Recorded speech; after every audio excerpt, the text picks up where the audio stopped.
My name is Abby, and in this video I'm going to break down why you feel so needy. The reason I'm making this video is I spent most all of my life, in every relationship previous to my current one, in a state of constant neediness. So I understand and I totally relate to you. So in this video I'm going to be breaking down the energetics of what's happening, and most importantly I want to give you the tools and information to empower you so you can move out of the dynamic of neediness and into your true power. So let's get started. Just a bit, I'm going to be breaking down a demonstration with this beautiful vase and water on what's happening in terms of the energetics of your neediness. And again, I absolutely resonate with you because I spent most all my life up until a couple years ago in a pretty much constant state of neediness. I wasn't aware of it, and so I kept going through different things and I kept doing different things, and I thought that's who I was.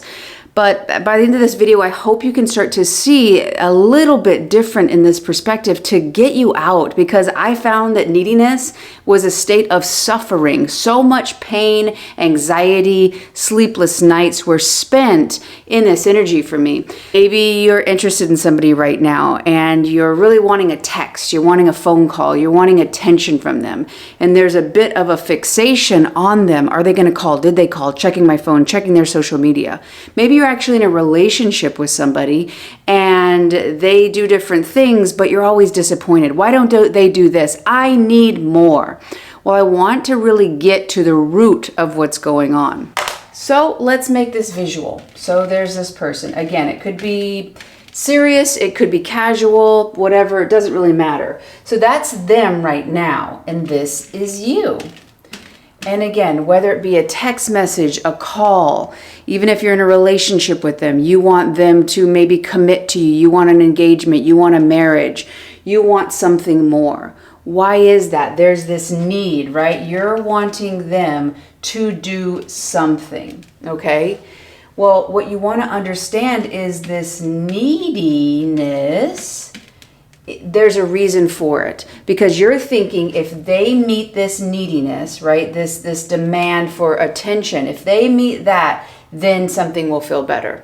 Okay, so if they call you, if they give you the commitment, if they ask you to marry them, or if they ask you to be their girlfriend or boyfriend, or whatever the situation is, if they give you that, then it's going to meet this need, then you'll be okay. But what is that really saying?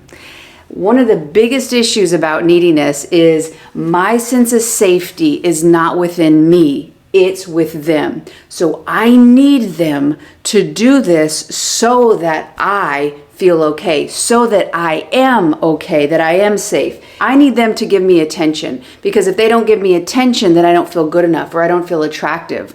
Well, really what you're wanting them to do is extinguish your insecurities or your wounds or whatever's going on with you. That doesn't make you bad, but what you're doing is you're outsourcing your solution. And really, if you have this pain, if you have this, some kind of heartbreak or an unhappiness within you, you're saying, okay, I need you to come over here and erase it for me. And if you don't erase it for me, I'm just going to keep doing more and more and more. And for me, it was absolute insecurity. I had a deep sense of abandonment, a fear that I was going to be rejected. So I wanted this person to make me feel secure inside of me. Spoiler alert, that's not possible. And I'm going to show you a little bit later in the video of what's going on and a little bit more visually. Ultimately, that neediness, the reason it's so needy is because you're feeling you can't do it on your own. So you need this person.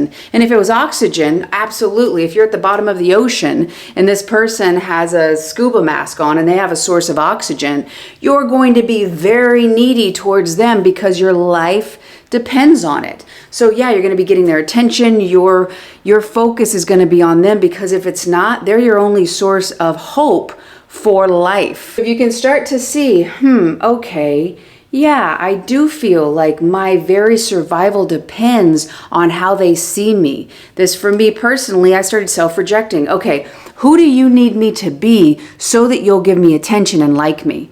That neediness, I am so much in your energy, and who's with me? In this example, I'm spending so much of my attention and energy over here. And I did this in other videos, and who's with me? Who is with me? No one.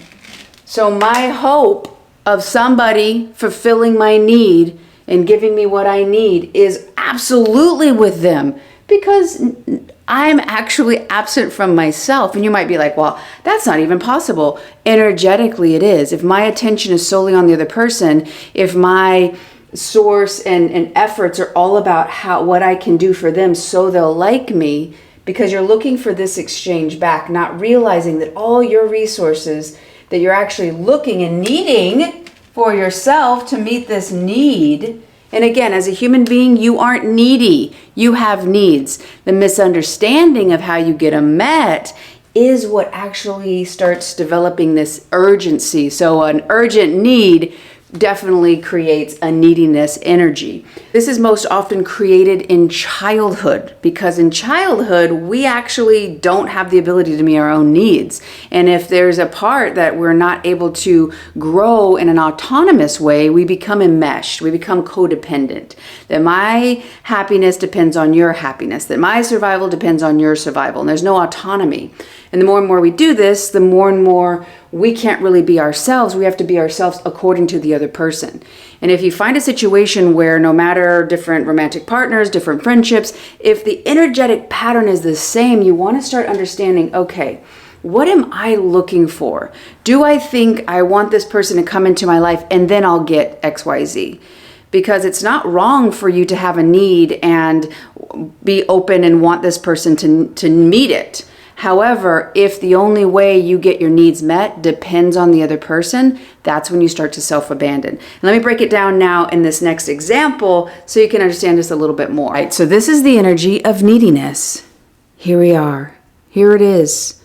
The simplicity, empty cup. So this was me. I don't have anything. And the only way that I can have something is if that other person with all that water, all those resources, if that person can come and fill my cup, then I'll have something in my cup. But if they don't, I got nothing. Okay, so you're wanting with your neediness, your hyperfixation, your extreme focus. For me, I was absolutely obsessed with people. I would become so fixated on, are they texting? Are we okay? What happened? How can I get their attention? How can I get more? How can I be more? Because why? Because at the end of the day, it was a manipulation. I wanted something from them. So I thought I needed to do something because, there it is. Whew, now I'm okay.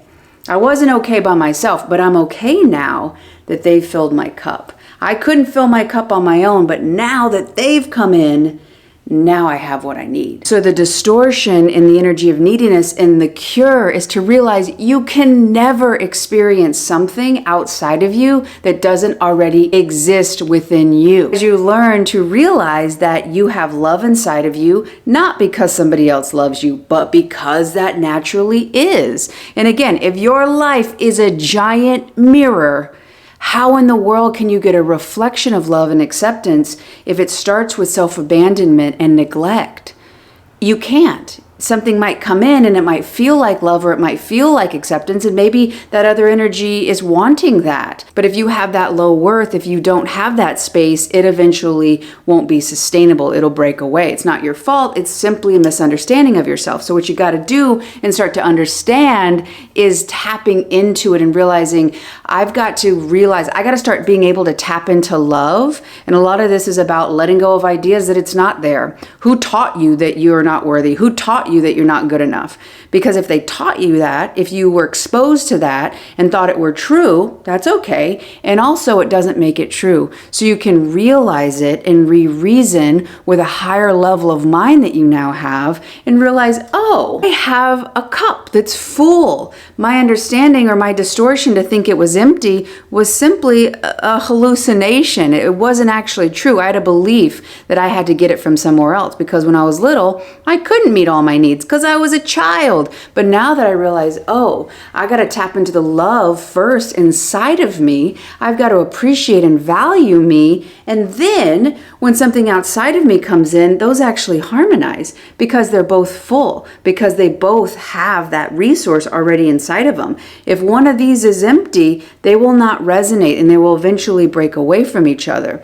So as you start to realize these things are inside of you, they will start to give you more of a stable state that you don't need love in that other person, from that other person. It exists in you and it's amplified and feels wonderful. And there are needs that you have that need to be met through relationships, but they will not suddenly create love within you or acceptance within you or self-worth within you. You have to start cultivating that and realize the truth of it.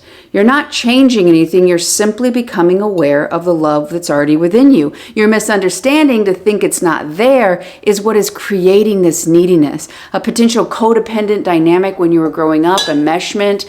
Also, too, if you're a parentified child, meaning maybe your parent had a lot going on and you thought, oh, it's my job to emotionally take care of them. Oh, it's my job to carry these heavy emotions or cheer somebody up. Well, then maybe you got a reward from that. Maybe then that's when they focused on you and said, oh, you're so wonderful, thank you. You got some of your needs met. But when you have that old coping mechanism from that very limited emotional availability when you grew up, that's the distortion that you actually are capable of tapping in. I have to tap into love within myself. And anytime something comes up and I have a feeling of, oh no, I got to get it from outside of me. Oh, just earlier with that example of the scuba diver. Oh, I have oxygen. I have access to love within myself. I don't need access to it through somebody else. The more and more you become autonomous that way, you can actually develop true intimate connections. And we're not talking about sex here. We're talking about really letting somebody see you as you really are because you feel free and safe to be as you are because you're not doing it so that you get something from somebody else. You're being because you feel safe to do that. And the more and more you do it, you'll attract people who love that because you actually already love it within you. You cannot perceive of anything outside of you that doesn't already exist within you.